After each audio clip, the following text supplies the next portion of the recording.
Olá! Justiça no Brasil ainda é direito para poucos. Quanto mais vulnerável, menos o brasileiro conhece seus direitos. O censo confirmou, por um estudo inédito do Ministério da Justiça, através do portal da Atlas, do acesso à justiça no Brasil, e mostra que mais da metade dos estados brasileiros estão abaixo da média nacional em acesso à justiça.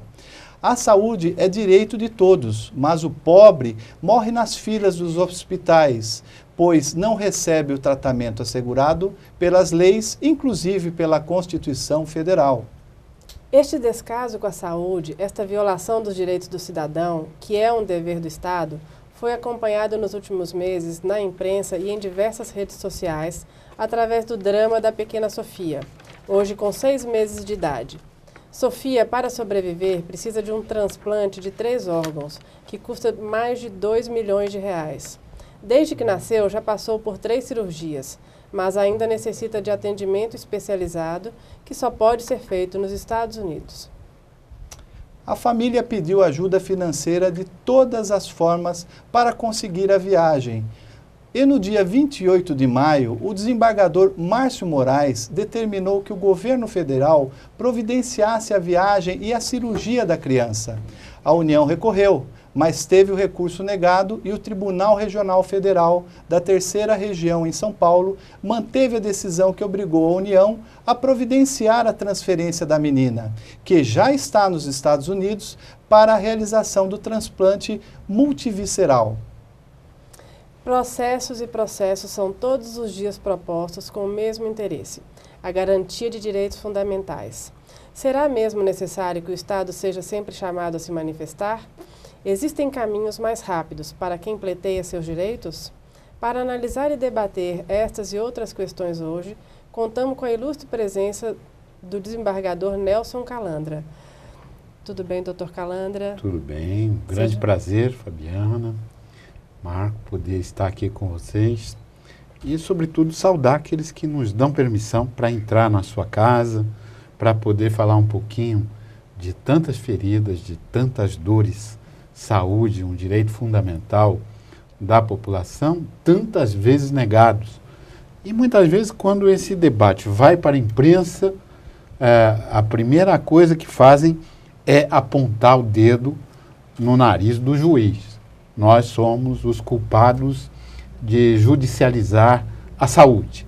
Já vi comentários em jornais dizendo que os juízes criam uma casta de privilegiados, concedendo às vezes uma liminar, como por exemplo no caso da Sofia, para que ela vá fazer um transplante.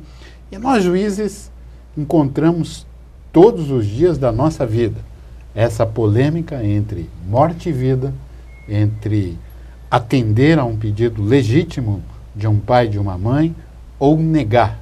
Quantas vezes eu estou no meu gabinete, meu querido telespectador, às 18 horas e 45 minutos, e chega lá um advogado esbaforido: doutor, a minha cliente é uma criança, ela está conectada a uma unidade de terapia intensiva e hoje vence o prazo que deram para desligar os aparelhos e botar essa criança para fora, porque o convênio não cobre mais do que X dias.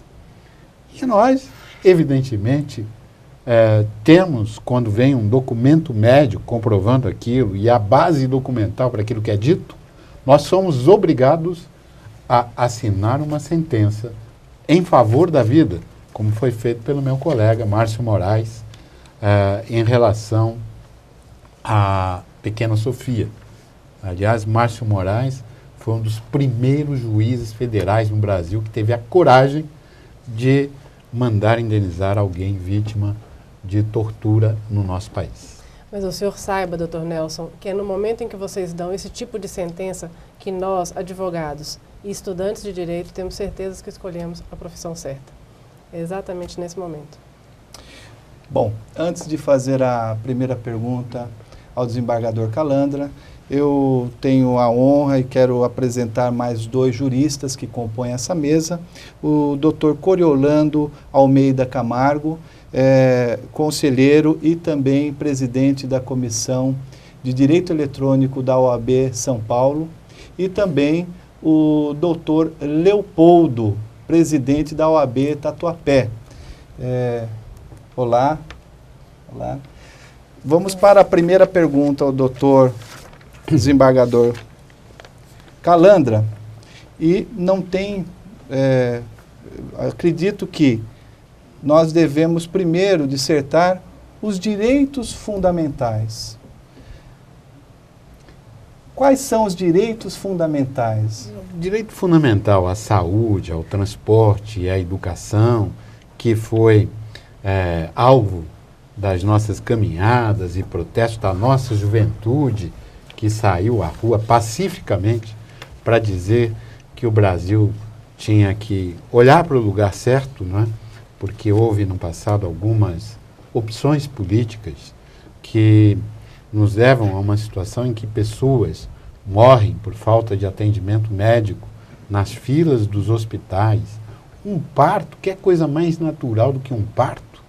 E quantas mulheres no Brasil ainda morrem no momento do parto?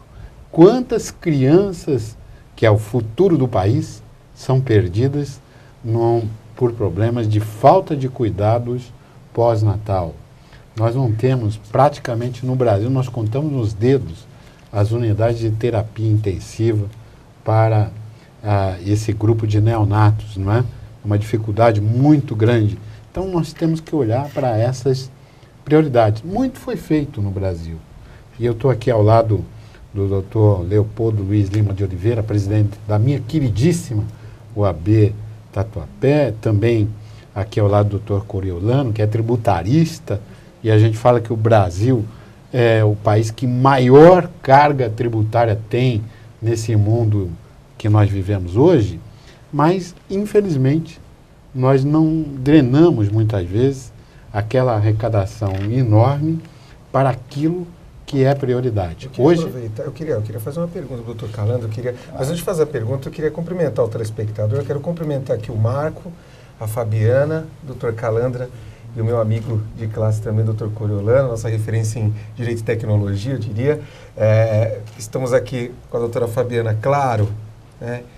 Em minoria nessa mesa, representando as mulheres telespectadoras, mas eu tenho certeza que maioria em qualidade, né, nossa referência aqui no direito tributário. Eu quero fazer uma pergunta, doutor Calandra, com relação a essa questão envolvendo a saúde, né, porque falamos de saúde, falamos de dignidade, mas eu tenho certeza que o cidadão em casa, o telespectador, ele está pensando assim, bom, estamos aí num ano de Copa do Mundo, aliás, muito bem organizado, eu diria, acho que a Copa do Mundo foi muito bem organizada no país. Gostaria até de aplaudir o nosso governador, que, na verdade, organizou muito bem, né? Eu vi muito policiamento, eu vi uma organização perfeita, né? Eu achei que, não sabia que estaríamos aí num país em que uma Copa do Mundo fosse tão bem organizada e merece aplauso toda essa organização. Agora, o cidadão fica pensando em saúde. Quer dizer, ele fica pensando assim, poxa, eu preciso ingressar com uma ação, né? Eu preciso dos meus direitos, mas esses direitos muitas vezes não chegam na rapidez, na expectativa, por exemplo, colocar aí, né, uma bola em campo, quer dizer, aquela rapidez dos nossos jogadores ali rumo ao nosso objetivo, né, que é sempre a vitória. Mas o cidadão fica ali carente, fica pensando, poxa, por que demora tanto, doutor? E eu quero aqui fazer a pergunta fazendo a voz do cidadão, né? Sem querer polemizar, mas quero fazer a voz do cidadão, doutor, porque o doutor representa hoje, é uma referência, né, no direito e teve toda uma história nos nossos tribunais e conhece a máquina judiciária. Importante ressaltar que o doutor Nelson Calandra foi ex-presidente da Associação dos Magistrados Brasileiros e da APAMAG também, Associação dos Magistrados de São Paulo. Por isso essa referência toda, né, Leopoldo? Nossa, uma referência, né? Sem aqui querer elogiar tanto o doutor, mas todos conhecem, né? Mas eu agradeço muito a questão colocada. A justiça brasileira, há 10 anos atrás, ela teria que optar pelo ramo do Dr. Coriolano, que é a digitalização, a informática, aquilo que ele se especializou. Nós estamos pelo menos 10 anos atrasados em termos de informatização. Hoje, eu julgo 100, 200 processos por semana através do sistema eletrônico, quando a parte, o advogado, concorda com isso. Então, nós temos procurado, o Tribunal de Justiça de São Paulo tem procurado estar sempre de portas abertas para os usuários do seu serviço. De segunda a domingo, nós temos as portas abertas. Quando não há expediente ou há algum feriado, estamos lá nos plantões atendendo os advogados na parte criminal, tributária e no direito privado, que é o direito civil, o direito à saúde.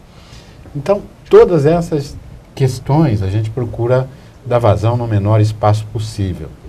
Mas é preciso conscientizar a nossa população, e quando eu falo de população, nós estamos falando aqui através desse veículo maravilhoso que é a televisão, e para todos nós, né, cada um de nós precisa aprender que um contrato tem que ser feito com muita responsabilidade, sempre com assistência de um advogado. Não basta fazer o melhor contrato do mundo se não tiver a assistência de um advogado especializado naquele assunto. Eu noto que os contratos dos planos de saúde muitas vezes contêm certas disposições que nos levam a intervir. São as cláusulas, né? Aquelas cláusulas que nada pode, nada deve. Quer dizer, uma pessoa sofre um acidente, como é que vai estar sujeita a um período de carência para ser atendido, sofrer um acidente automobilístico e sofrer uma fratura de coluna ou uma fratura de crânio? Então, tem certas coisas que nós, de fato, quando senhores advogados nos procuram, senhores e senhoras advogados nos procuram e apresentam a causa, nós não estamos judicializando a saúde. Na verdade, o que nós fazemos é conceder aquilo que um médico afirmou aos advogados antes de nós próprios afirmarmos. Então, a nossa intervenção tem sido pontual, a gente tem procurado andar rápido, é uma das prioridades do CNJ, o atendimento a questões ligadas à saúde, e nós procuramos fazer isso no nosso dia a dia, dando prioridade a temas ligados à saúde. É difícil, mas é preciso que o empresário que opera nesse ramo tenha a consciência que ele é concessionário de um serviço que deveria ser prestado ao Estado, está entregue a ele e tem que ter aquela inspiração do direito público. Não pode ser uma coisa analisada numa ótica pura e simplesmente privatista. Hoje o direito privado, o direito civil, ele está inspirado pelo direito tributário, pelo direito público, muito mais do que antigamente. Porque antigamente nós juízes, como não tínhamos a Constituição de 88, como não tínhamos um novo Código Civil, nós éramos obrigados a estar contratado, tem que cumprir. E hoje não. O contrato é algo vivo, é algo feito para pessoas, não é apenas uma folha de papel. Ele é muito mais do que isso. É a ferramenta construída pelos advogados e pelos administradores para servir a sociedade. Falando um pouco sobre os contratos de plano de saúde, já que mencionamos sobre a vida, quando estamos diante do direito à vida, e o senhor deve se deparar com isso todo dia, e um contrato que veda determinadas situações que iriam manter a saúde de uma pessoa, o que é principal, né? Quer dizer, obviamente, o direito fundamental à vida, e por isso o julgamento para manter uma criança. Né? Nós mesmos, antes da Constituição de 88, a nossa querida Constituição cidadã do meu saudoso Ulisses Guimarães, querido amigo, que tantos bons exemplos deixou para o Brasil, né? Nós tivemos um caso de um juiz que precisava de um transplante de fígado e num espaço de 2 meses. Nós tivemos que nos cotizar, cada um pagou do bolso uma contribuição para que esse juiz, João Paiva, que tem nome, um colega já aposentado, pudesse sobreviver. Era aniversário da filha dele de 14 anos, eu me lembro disso. E ele ou fazia o transplante ou morria. E o único lugar que tinha condição de fazer o transplante era uma universidade americana, no Wisconsin. E nós reunimos $200 mil para poder fazer esse transplante. E o governo americano, depois de realizado o transplante, salva a vida do nosso colega, devolveu para a APAMAG $110 mil, que hoje é o nosso chamado fundo de emergência. Quando a gente tem uma emergência médica, que há alguma dúvida, que há algum problema, que precisa socorro imediato, nós temos esse fundo constituído com o troco do nosso depósito nos Estados Unidos da América, que foi nos devolvido. E por incrível que pareça, o custo do transplante feito nos Estados Unidos da América era metade do custo de um transplante feito no Brasil. E a grande dificuldade, segundo o professor Mundi Calaiolo, que foi o professor que operou meu colega nos Estados Unidos, não era nem achar um cirurgião. Nós tínhamos aqui um dos maiores cirurgiões do mundo, professor Silvano Raio. Mas nós não tínhamos uma estrutura básica de cuidados pós-hospitalares iguais aos americanos, nem a facilidade de conseguir um doador compatível com meu colega. Vida salva por uma ação voluntária da Associação Paulista de Magistrados. Deixa eu fazer uma pergunta para o Dr. Coriolano. Nesse caso da pequena Sofia, havia necessidade da União em recorrer da decisão do Tribunal Regional Federal? O que o doutor entende com relação a este quadro especificamente da Sofia e qual a necessidade da União recorrer se está tão claro, tão evidente, doutor? Cumprimentando o telespectador, dona de casa, cumprimentando o cidadão brasileiro, excelentíssimo doutor Calandra, doutora Fabiana, doutor Leopoldo, doutor Marco. O direito vive a era da luz. Ao fato, a norma e o resultado perece diante da aplicação de um sistema jurídico móvel, dessa mobilidade que se dá ao sistema. Ao fato, a norma, o princípio da dignidade da pessoa humana sendo aplicado como regra cogente, como regra de aplicabilidade imediata à saúde, educação, bem-estar social, é o judiciário cumprindo a sua missão de implementar políticas públicas, obrigando a União a se preparar, a se orçar em caixa, para ter condições em caixa, de ter condições de arcar com esse tipo de tratamento. Se modifica a cara do Brasil, é o judiciário cumprindo a sua missão, é a advocacia cumprindo essa missão. Sem dúvida, na minha visão, não existe motivo, não existe fundamento jurídico, carece esse recurso da sua própria vontade legítima de agir, né, da União, a vontade da União de não querer que o tratamento seja pago a uma criança doente. É um pouco... um despropósito. Respondendo objetivamente a pergunta da doutora Fabiana, sim, existem mecanismos fora do judiciário. Na Alemanha, hoje, se discute a privatização do judiciário, se privatizar partes do judiciário para torná-lo mais ágil, câmaras arbitrais especiais, composta como... foi criada agora uma câmara especial, um grupo especial dentro do Tribunal de Justiça, que compõe um grande conselho da advocacia, da sociedade civil, para discutir os destinos do próprio judiciário do Tribunal de Justiça em São Paulo, um grande conselho criado pelo presidente.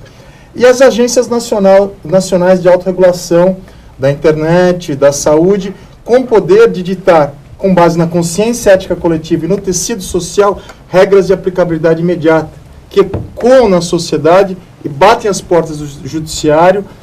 E para alguns, não, isso é um ativismo judicial. Não, isso é advocacia agindo. Isso é advocacia batendo as portas do judiciário.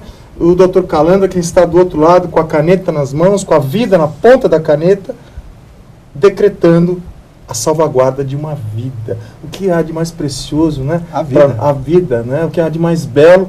E como disse a doutora Fabiana, nesse momento, o nosso coração se enche de orgulho de sermos todos advogados. Eu queria fazer um comentário em relação a isso.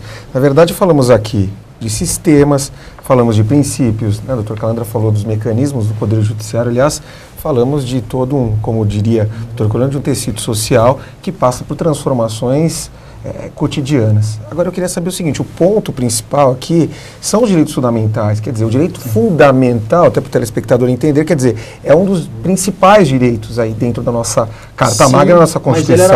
Mas ele era visto como algo tópico, doutor Leopoldo, fora do sistema jurídico. O princípio ele nunca foi visto dentro do sistema jurídico. A partir do momento que você abre o sistema, que você dá mobilidade ao mesmo, você autoriza o judiciário a utilizar o princípio como regra cogente, como regra de aplicabilidade imediata, com base no eco da rede social, do tecido social. Aliás, alguns juristas até colocam a dignidade humana como acima dos princípios, os princípios se irradiando nesse sistema. Mas eu queria entender o seguinte, quer dizer, já que é fundamental, por que muitas vezes a saúde, por que essa questão da Sofia, ou por que todas essas questões que nós colocamos, elas não são colocadas na linha de frente, no debate, no incentivo e na resolução das coisas que acontecem no nosso dia a dia, porque pelo menos eu tenho a percepção de que parece que, apesar, eu quero elogiar aqui o trabalho dos magistrados, os magistrados se desdobram para, na ponta da caneta ali, trazerem uma resolução. Agora, é claro que o magistrado, assim como os profissionais de direito, não tem culpa de muitas coisas, né? Agora, eu quero dizer o seguinte, por que essas questões ainda não são colocadas como primordiais, em primeiro lugar, ali no foco, quer dizer, na hora da resolução, né, daquela questão. Por que a saúde é sempre deixada ali, pelo menos é o que eu penso, né, e que eu sinto no meu dia a dia, não sei a opinião de vocês, mas eu sinto que parece que a saúde está sempre ali de escanteio, né, e ela surge como debate principal quando a necessidade bate na porta daquele que precisa. A saúde, ela é cara, né? Mas voltando um pouco às teses dos doutores, direitos fundamentais, vida. Eu volto à mesma pergunta para o desembargador Calandra. No caso específico da Sofia, a necessidade, obrigatoriedade jurídica da União recorrer a uma decisão tão clara à vida perante o Tribunal Regional Federal, qual que é o entendimento do magistrado nesse ponto? Eu acho que é o ponto excepcional dos direitos fundamentais, a vida. E eu quero que Vossa Excelência dê o seu parecer com relação a essa necessidade ou essa obrigatoriedade da União estar recorrendo da decisão. Nós escrevemos, sob a coordenação do professor Marco Antônio Marques da Silva, um trabalho que chama, no Brasil e em Portugal, chamado de Tratado da Dignidade Humana, onde a gente aborda vários aspectos, inclusive esse ligado à saúde. Mas eu queria colocar a minha experiência aqui a serviço do telespectador. O Poder Executivo, ele vem sempre ancorado pela Fazenda e pelo planejamento. Qualquer coisa que você faça, Dr. Marco Antônio, para que toque no orçamento, que exija um recurso diferente, lá vem a gritaria, estão judicializando a saúde. Qualquer coisa que a gente faça na área da política, estão judicializando a política. Porque condenou o deputado, cassou o mandato do senador, fez e aconteceu. Então, isto tudo faz parte de uma opção política de um país. Acho que o primeiro investimento fundamental é na educação. Hoje pela manhã eu vi uma professora de matemática aposentada da nossa Universidade de São Paulo que passou a fazer um trabalho voluntário com filhos de presos, já com certa idade, na área dela que é matemática. E ela chega à conclusão que as crianças não estão alfabetizadas. Ou seja, não conseguem entender a matemática porque não conseguem entender de modo correto o próprio idioma. Então, eu acho que nós temos. O Brasil é um país que é o melhor país do mundo, sem dúvida. Eu que já andei em diversos cantos desse mundo, né? Encarei os países do leste europeu quando caiu o muro de Berlim, a redemocratização, os países da África, fazendo um trabalho pela União Internacional de Magistrados, junto com a Comissão de Justiça e Paz do Vaticano. Eu posso dizer a vocês que, para nós caminharmos de modo correto, primeiro, o primado da Constituição. Eu, como juiz, cada um de nós, como advogado, qual é a primeira coisa que temos que fazer? Olhar para a Constituição brasileira, o que ela diz. Tratados internacionais que o Brasil subscreveu. E o dispositivo legal. E procurar dar efetividade àquilo. Como é que eu vou fazer justiça num país onde eu tenho mais de 200 mil mandados de prisão para cumprir e nenhuma vaga em presídio? Como é que eu vou dar cumprimento às leis penais de um país? Porque a lei penal é a última rácio. Quer dizer, quando nada funciona, nós só conhecemos a lei penal para trazer a paz à sociedade, punir aquele que é culpado. Eu não tenho presídio no Brasil. Os presídios brasileiros são de tal modo perversos que o ministro da Justiça preferia morrer do que ir para um presídio brasileiro. Quer dizer, a mais alta autoridade de justiça na área do executivo faz um pronunciamento desse. E eu que conheço os presídios brasileiros, desde o Maranhão até o Rio Grande do Sul, eu posso dizer que ele tem razão quando fala o que diz. Não é? Quando se pronuncia desse modo, até muito chocante. Então, eu queria mais uma vez dizer, nós temos que ter saúde nível FIFA, nós temos que ter respeito ao cidadão nível FIFA, educação nível FIFA, porque tudo funcionou. Não é? Nem muito a FIFA bem. Acreditou muito naquilo que aconteceu. Embora o resultado indigesto que nós tivemos que suportar, eu só senti coisa semelhante quando, depois de eleito, Tancredo Neves morreu, quando Jânio Quadros, eleito pela maioria de todos nós, uma semana depois renuncia, dizem que teria bebido um pouco demais, estava indisposto, ficou irritado, renunciou ao mandato de chefe da nação brasileira, trazendo tudo que trouxe para nós. Então, eu acho que o Brasil tem jeito, pela mão responsável dos advogados, das advogadas, da população, da magistratura brasileira, que trabalha 24 horas por dia. Eu conversava há pouco com um cidadão da China, a China, 14 horas por dia de trabalho. Coisa semelhante eu só vejo a advocacia e magistratura, que nós temos prazos, nós temos que trabalhar 20. Aliás, dizem que o advogado é o escravo dos prazos. É verdade. Né? Mas fazendo um paralelo ao que o senhor estava falando a respeito da Copa e de ter dado tudo certo, eu acho que o que a gente pode também aprender com esse resultado que tivemos aí com a Copa foi que um pouco de planejamento também não faz mal a ninguém, né? Vide a seleção da Alemanha, que demonstrou uma boa quantidade de planejamento e um resultado muito, muito efetivo. Eu acho que isso falta um pouco, aliás, falta bastante planejamento para o Brasil e cumprimento de planejamento, acho que pode agregar. A Alemanha foi até mais inteligente que nós, né? Porque em vez de um santo só, ela foi a Bahia de todos os santos, né? Pois então, não vamos nem comentar isso. Mas voltando um pouco ao que o senhor estava mencionando, doutor Calandra, a gente percebe, e o senhor mesmo mencionou, que dentro dos direitos fundamentais, um dos principais problemas é a educação. E eu quero perguntar ao senhor sobre a morosidade à justiça, já fazendo um paralelo. Teria a morosidade à justiça um pouco a ver com o fato de, dentro do currículo educacional brasileiro, em nenhum momento selecionado os princípios fundamentais, os direitos fundamentais, seja no ensino médio, fundamental? Você já percebeu que nós não temos isso na nossa grade escolar? Doutora Fabiana, a senhora que é mestre, doutora em Direito, professora da nossa queridíssima FAAP, né, que faz um trabalho pela cultura brasileira invulgar, né? Eu queria lhe dizer o seguinte, eu acho que nós temos que trabalhar cada vez mais, né, para que os direitos fundamentais sejam respeitados. Mas eles têm que ser ensinados muito antes. Nós na MB desenvolvemos um projeto Justiça Vai à Escola, Justiça e Cidadania, onde nós fizemos cartilhas e um almanaque, né, com a ajuda do Maurício de Souza e de outros grandes designers brasileiros e redatores, para levar na escola primária a noção do que é cidadania, o que é justiça. Mais de 3 milhões de exemplares nós imprimimos com os recursos da MB.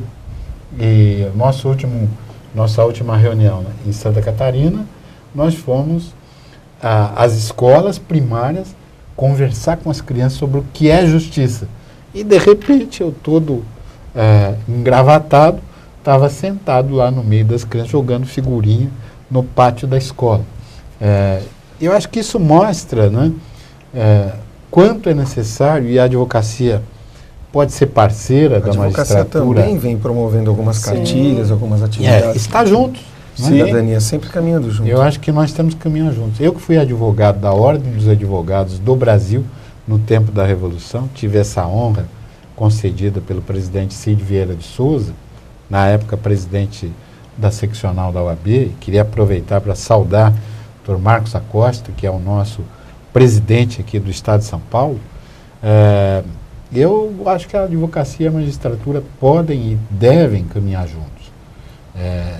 Muitos tabus têm que ser derrubados. Com certeza. Nós passamos 5 anos sentados um do lado do outro na faculdade. Sim. De repente, um se torna um grande advogado, o outro se torna um magistrado, e cada um de nós tem o seu papel social. Banir o preconceito, e eu lutei muito com isso, o ministro Joaquim Barbosa carregava uma carga, que o juiz não pode falar com o advogado. Eu falei, pronto, não posso mais falar com a minha mulher. Vou mandar meus filhos para ele pagar a conta do supermercado todo mês, porque minha mulher é advogada, tenho filha advogada, então como é que eu vou fazer? Eu não posso conversar.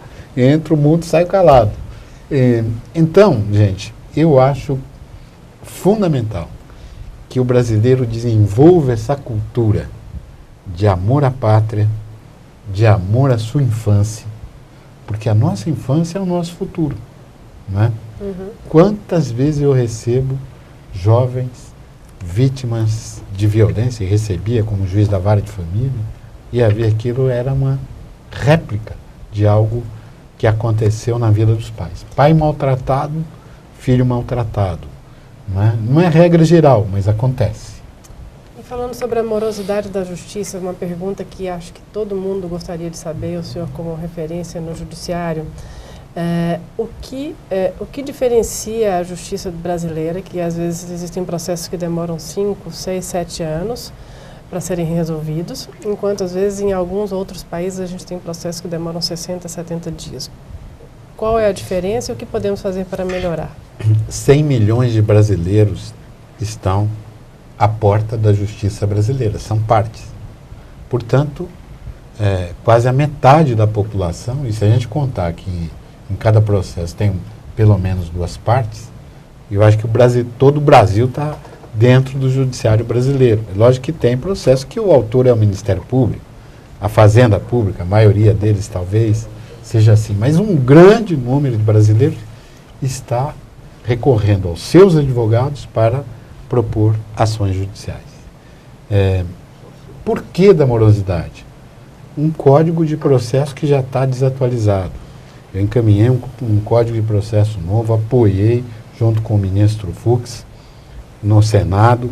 É uma batalha que ninguém imagina o que é um novo Código Penal, um novo Código de Processo Penal. Nós levamos a Brasília cerca de 2.000 juízes e promotores, depois do assassinato da minha colega Patrícia Scioli, para dizer ao Congresso: nós precisamos de uma ferramenta legal nova para termos mais agilidade nas questões criminais, nas questões cíveis, nas questões tributárias. E o presidente Sarney, tão criticado por muitos, nos ouviu e nomeou uma comissão para fazer um novo Código Penal, um novo Código de Processo Penal, uma presidida pelo ministro Carvalhido, já aposentado, outra presidida pelo ministro Gilson Dipp. Num prazo recorde, nós produzimos novos textos. Mas viver em democracia é compromisso com a dualidade. Então nós temos que debater e passar aquilo várias vezes pelo processo de debate. E isso leva tempo. Aliás, qualquer mudança de valores é bem complicada, principalmente então, hoje, a nossa morosidade não é decorrente da falta de trabalho do juiz. Ela é decorrente de um sistema que ainda, em muitos lugares, é ultrapassado. A primeira ação que eu julguei era mais velha do que eu. Quando eu cheguei na minha comarca, Buritama, minha comarca de primeira, doutor, tem um processo aqui que é uma demarcatória com queixa de esbulho. Quando eu fui olhar na capa do processo, o processo era mais velho do que eu. Eu falei, meu Deus do céu, que absurdo. Muitos deixam a advocacia por causa disso. E aí, eu, um jovem advogado, jovem juiz, né, que tinha vindo da advocacia, falei, vou chamar as partes e ver o porquê que estão brigando há tanto tempo. E aí que entra aquilo que a doutora Fabiana, com toda a sabedoria e ciência que Deus deu a ela, colocou. Quer dizer, ninguém foi preparado para a cultura da conciliação. Todos foram preparados para a cultura do litígio. Então, ali eu chamei as partes, falei, vocês estão brigando? Esse processo é maior, eu tinha 30 e poucos anos. Falei, o processo é mais velho do que eu. Não, doutor, é porque houve lá um problema, mas eu falei, eu fiz o cálculo aqui, para mudar um palmo de divisa vai custar mais do que o preço da propriedade de vocês. Porque o preço do pau de aroeira é tanto, o alambre custa tanto, e aí, resultado. Acabaram com... Não, doutor, então faz o seguinte, deixa circunditar e ele faz uma melhoria lá no açude que serve as duas propriedades e o processo está encerrado. Quer dizer, um acordo num processo mais velho que eu. O senhor toca num ponto primordial, doutor. Aliás, queria até comentar sobre esse aspecto, que é a questão da mediação e arbitragem no país. A nível internacional, a pergunta da doutora Fabiana sobre essa questão do judiciário a nível internacional, eu colocaria que a mediação e a arbitragem me parece que vem sendo uma alternativa e muito utilizada fora do nosso país. Quero saber a sua opinião com relação a isso. Quer dizer, a mediação e a arbitragem seria uma solução? Quer dizer, um modo preventivo, diria, ou se evitar novas demandas no Poder Judiciário? Quer dizer, a mediação e a arbitragem, ela é a melhor alternativa hoje, frente ao que estamos vivendo na atual situação do nosso Poder Judiciário? O brasileiro precisa acreditar no brasileiro. A mediação é a melhor ferramenta de composição de litígios. Eu fui juiz na área de família e eu não saía do tribunal sem um score completado de 90% de conciliação. Mas o tempo que eu tive lá, não tive vida, eu tive trabalho, porque era dedicado exclusivamente a isso.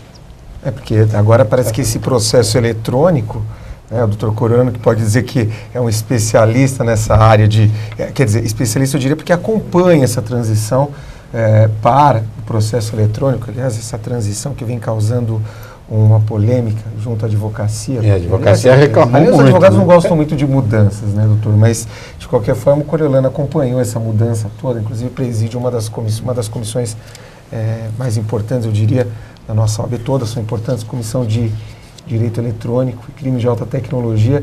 Queria até ouvir a opinião do Coriolano com relação a isso. Quer dizer, será que esse processo eletrônico surtiu efeitos? Ou será que realmente essa transição acabou em pizza?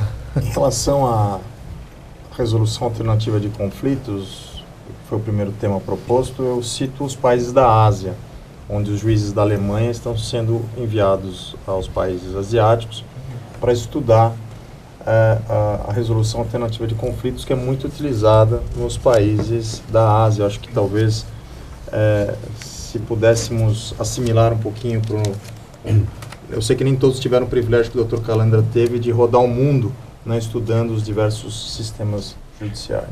Ou seja, investimento é necessário. Processo eletrônico, nós criamos com um celeiro, com uma forma experimental, a Agência Nacional de Autorregulação da Internet, a ANARNet, que ela funciona num sistema semelhante ao do CONAR, trabalhando com conceitos ligados à consciência ética coletiva e o tecido social, criando emendas públicas que podem ser utilizados pela advocacia, pelo judiciário e pelo Ministério Público, pelos atores do sistema jurídico brasileiro. Um exemplo da atuação do CONAR que nós apoiamos foi a sustentabilidade. O CONAR soltou uma nota técnica, Dr. Calandra, Dr. Leopoldo, dizendo que todas as empresas que trabalham com publicidade, propaganda e marketing, que falarem sobre sustentabilidade, devem antes confirmar se a empresa realmente é sustentável. Olha, nós soltamos uma nota técnica dizendo que a liberdade de expressão deve ser acompanhada do princípio da dignidade da pessoa humana. Ou seja, O Marco Civil foi omisso em relação a isso, inclusive. Vamos falar sobre o Marco Civil. Sobre o processo judicial, enfrentando a pergunta do Dr. Leopoldo, ele ainda preocupa a questão do sigilo dos documentos, ela é preocupante. A questão da publicidade dos atos processuais, ela ainda preocupa um pouco, porque muitas vezes nós tivemos um caso de um magistrado da Justiça Federal que fez uma homenagem ao Coringão, ao Timão do Coração, né? E estava no ambiente interno do tribunal, algo que só o amor brasileiro justifica. Não tenho procuração para defender o magistrado, mas eu justifiquei publicamente a atitude dele como perfeita e não está sujeita a nenhum tipo de punição pela lei orgânica da magistratura, na minha opinião. Enfim, o cartorário mudou a ementa, a homenagem para o Facebook. Aí nasceu ódio entre as torcidas, né? E que foi apaziguado esse ódio a partir do momento que nós publicamos alguns artigos. Houve uma resolução alternativa de conflitos nas redes sociais, né? Agora, o magistrado também não é treinado para utilizar o Facebook, né? Nós vimos um juiz em Belém que também ele fez um desabafo público, né, contra uma outra pessoa. E todos os dias, membros do Ministério Público, também tivemos aí um professor recentemente que fez um desabafo público na época de protestos, etc. Foi demitido de uma universidade, né? Então, é o mau uso das redes sociais e o mau uso do processo judicial eletrônico. Fico pensando na responsabilidade do Dr. Calandra ter que julgar todas essas questões, né? Estava votando essa agora tecnologia. Né? Agora, gente, nós não podemos deixar aqui de aproveitar a presença do presidente da Comissão de Direito Eletrônico da OAB para falar um pouco sobre o Marco Civil da Internet. Por favor, doutor Coriolano, fale para nós, né, para os brasileiros em geral, Sim. explique um pouco do que é o Marco Perfeito. Civil da Internet e quais suas implicações. É uma lei principiológica, ela nasceu com uma proposta do governo federal de uma carta de direitos e obrigações para o internauta, para as empresas. O Marco Civil foi apelidado da nova Constituição para a internet. E nasce absolutamente inconstitucional, no meu modo de ver, né? Uma lei principiológica como o Código de Defesa do Consumidor, ela tem que estar em consonância, né? Principalmente consonância principiológica com a Constituição Federal. O Marco Civil, ele nasce protegendo de forma exacerbada, no meu ponto de vista, a liberdade de expressão. Cita a liberdade de expressão como um direito máximo, um direito absoluto, sendo que a nossa Constituição ela tem como pedra fundamental o princípio da dignidade da pessoa humana. O Marco Civil fala da proteção dos direitos humanos nas relações ligadas à internet, mas não fala explicitamente, como diz a Constituição Federal, no artigo 1º, na proteção, na defesa da dignidade da pessoa humana. Então eu vejo que o Marco Civil, nesse aspecto, né, nessa parte, ele é inconstitucional e tem uma certa disparidade com o que o legislador constituinte quis criar para o Brasil. Aí se dizem algumas vozes, não, mas a internet nasceu para ser livre, absolutamente livre. Essa liberdade tem condenado algumas pessoas à morte, inclusive, né? Se lançou uma propaganda recentemente contra uma moça no Guarujá, que teria praticado um crime horrível. Na verdade era um clone, era uma pessoa muito parecida. E essa pessoa foi linchada a partir de uma liberdade de expressão exacerbada que se prega para toda a população brasileira, né? O Marco Civil não protege o internauta de insultos na rede. Antigamente o STJ ele dava uma opção para o provedor. A partir do momento que o provedor era notificado, o STJ entendia que a partir dali nascia a responsabilidade para o provedor tomar uma decisão, provedor de conteúdo, Facebook, Google, redes sociais. Tiro ou não retiro? Se eu não retiro e mantenho e privilegio a liberdade de expressão, eu me arrisco depois no julgamento do mérito que me ver condenado por danos morais e até eventualmente ter cometido um crime de injúria, calúnia e difamação. O Marco Civil inverteu essa polaridade. Retirada de conteúdo das redes sociais só com ordem judicial. Judicializou o que o próprio STJ disse que não careceria de judicialização. Agora, há quem comente que essa responsabilidade por guardar os dados nos provedores ficam por só 6 meses, se eu não me engano. Sim. E aí, após os 6 meses, haveria aí uma perda do objeto, tendo em vista a prescrição e outros assuntos. Perfeito. Agora, nesse aspecto, eu gostaria até de ouvir o Coriolano. O problema da internet é que tudo que é dito é eterno. É eterno. Disse tudo. Não há como. E eu estava presente na votação do Marco Civil também, como tantas outras leis, né? E eu acho que às vezes o doutor Coriolano colocou com exatidão.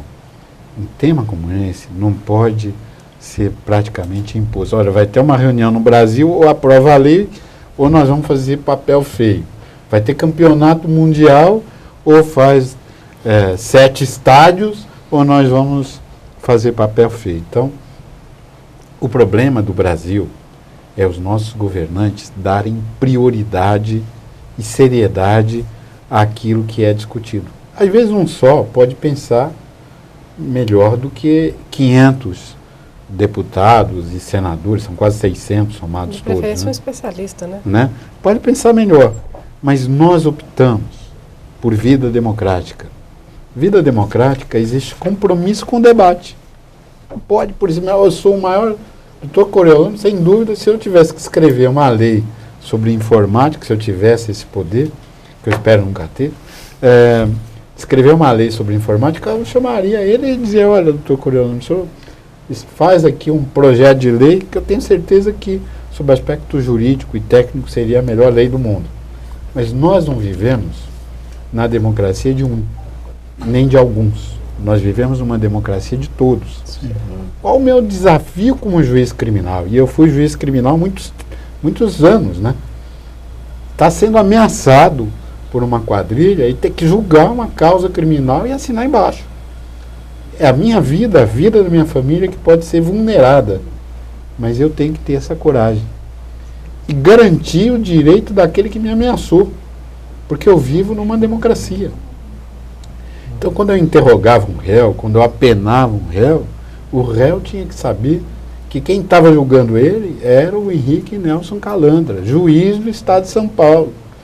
Porque ele infringiu a lei e retirou a vida de várias pessoas. Eu era muito novinho, era juiz do Tribunal do Júri de São Paulo. Chegou um condenado e dizia assim, doutor, o Estado me deteve. O senhor é obrigado a mandar me dar cafezinho e cigarro. Eu falei, olha, nem para mim, que sou juiz, o Estado dá cafezinho e cigarro. A hora que o senhor indenizar 50 vítimas que o senhor matou, eu mando do meu bolso dar cafezinho e cigarro para o senhor. Viu?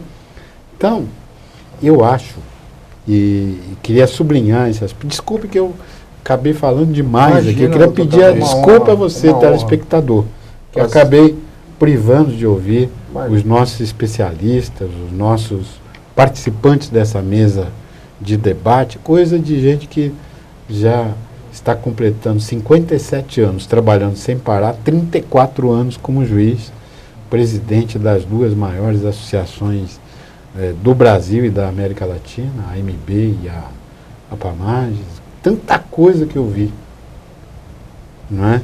Que é você abraçar os filhos de uma colega que foi assassinada porque queria botar ordem numa máfia do transporte clandestino, na máfia do combustível, na máfia das drogas, que saindo do fora às 11 horas recebe uma saraivada de tiros mortais na frente da sua família. Como é que eu explico para essas meninas maravilhosas que nós vivemos no Brasil, onde uma minoria má consegue tirar a vida de uma juíza? Eu gostaria até de aproveitar a presença aqui, tanto de um magistrado, quanto de um advogado, né? E aí nós estamos falando de vários juristas, mas perguntar para vocês dois, para o doutor Nelson Calandra e para o doutor Coriolano. Um magistrado já com 57 anos de experiência, um super renomado advogado tributarista com ênfase em direito também eletrônico. Vamos falar um pouco para os nossos jovens, né? Aqueles que estão se formando ou querem fazer uma faculdade, se escolherem a faculdade de Direito, por exemplo, quais são as vantagens das 2 carreiras? Da carreira do magistrado, vantagens e desvantagens, né? Porque às vezes o aluno da faculdade de Direito, ele tem aquela ilusão de que quero ser juiz por tal coisa, ou quero ser um advogado por tal coisa. Quais são as vantagens e as desvantagens de cada uma das 2 carreiras?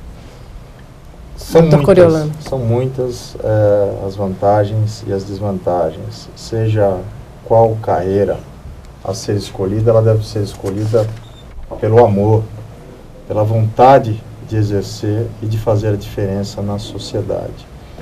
O magistrado hoje, ele passa por uma pressão social muito grande, como disse o Dr. Calandra muitas vezes. O magistrado ele é ameaçado, né? Eu, há 10 anos, ocupo um cargo no Tribunal de Impostos e Taxas do Estado de São Paulo. Eu tive no meu primeiro mandato, logo que eu entrei, nós tínhamos um colega que estava sendo ameaçado lá no nosso tribunal, porque ele estava julgando alguns processos de grande monta, né? E, posteriormente, esses processos eles foram roubados, né, a mão armada, na porta do tribunal, por pessoas desconhecidas. Ou seja, eu não posso dar um quadro pior para um estudante de direito, né, do que esse. O meu cargo, obviamente, eu sou um juiz de um tribunal administrativo, ligado ao Poder Executivo, um cargo de nomeação do governador do Estado de São Paulo, que me limita um pouco na área tributária, mas eu gosto muito de escrever, publicar livros a respeito do assunto e dar aula. Em relação à advocacia, você trabalha demais também, o advogado trabalha demais, e de igual sorte, o doutor Calandra falou da proteção das carreiras jurídicas, da segurança pública, o advogado também é ameaçado. Eu também já fui ameaçado pela outra parte, porque nós estamos em um determinado momento, né, nos anos 90, quando eu comecei a advogar, eu também sofri uma ameaça da outra parte, porque nós estávamos ganhando um processo, né. Hoje nós nos deparamos com publicações falsas, né, que circulam na internet, para que o advogado perca o prazo. Hoje, com o vírus, você pode destruir um processo eletrônico. Hoje, com o vírus, você pode cometer uma série de ilícitos, né.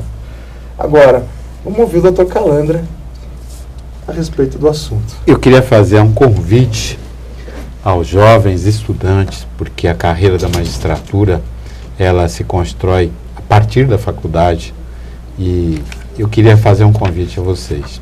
Nós, na magistratura, precisamos de você, na magistratura estadual, federal, do trabalho, militar. E é uma carreira que reclama que você tenha um coração voltado a se conectar com a sua pátria, um compromisso com o seu país, né? Esse ano completo 69 anos de trabalho, 69 anos de idade, 57 anos de trabalho sem parar, são 34 anos de magistratura, e queria dizer que eu tive uma grande alegria, e tenho uma grande alegria, de poder servir ao meu país. Se você tem essa paixão pelo Brasil, se você quer um Brasil melhor, venha para a magistratura, preste os nossos concursos, porque não há discriminação nenhuma. A única coisa que você tem que ter é o propósito de ter um coração comprometido com o país. E mais do que isso, dedicação, estudo, inteligência, que eu estou vendo aqui a nossa mesa de debates. Vou deixar aqui de também fazer um comentário. A nossa mesa de debate já mostra a beleza, inteligência da nossa juventude. Nós falamos aqui sobre o Oriente, o Japão, né? O Japão tem 2 tesouros: a sua infância e a sua ancianidade, os seus mais velhos, a sabedoria e o seu futuro. E nós temos que prestigiar vocês, jovens brasileiros. Eu fico contente de participar de uma mesa tão linda, sobre o aspecto cultural, até na aparência, né? Porque a aparência também faz parte, a beleza faz parte da vida, né? E eu fico feliz de poder participar dessa mesa com profissionais tão jovens, tão talentosos. Mas você que está aí sentado do lado de lá da televisão, não é? Vendo a nossa imagem, a nossa voz, eu queria pedir que Deus possa olhar pelo nosso país, possa olhar pela sua casa e trazer você para o nosso lado, seja no judiciário, seja na advocacia ou na atividade policial. O Brasil brasileiro precisa de você. Obrigado, doutor Calandra. Mais um minuto para o nosso doutor Leopoldo fazer suas considerações. Nós temos pouco tempo, sei que a doutora Fabiana também ficou estimulada a falar também sobre advocacia. A doutora Fabiana que tem um livro, né? Agora lançou um livro, eu queria até aproveitar um momento para falar do livro da doutora Fabiana, que é o Direito Tributário digital, verdade. totalmente adequado ao nosso tema de debate. Agora, claro, o doutor Coriolano abordou a questão da advocacia, falou, né, de suas experiências. Poderia deixar de dizer que nos bancos da universidade, com certeza, os alunos querem o concurso público, mas muitos acabam ingressando na nossa advocacia. E eu acho que, acima de tudo, a maior importância é aquela juventude que não importa a idade, mas sim a vontade, né, de querer fazer, de querer desenvolver. Então, eu tenho certeza que também gostaria de deixar, como o Dr. Calandra aqui, um incentivo para que todos esses telespectadores que buscam o seu futuro, que viessem para a advocacia também, para lutar não só em prol da nossa população, em prol do nosso cidadão. Tenho que deixar o incentivo, depois para ouvir aqui a doutora Fabiana. Obrigado a todos os palestrantes. E essa é uma série de debates e análises jurídicas do programa Questão de Justiça. Foi totalmente proveitoso e na semana que vem tem mais. Muito obrigado, senhores telespectadores.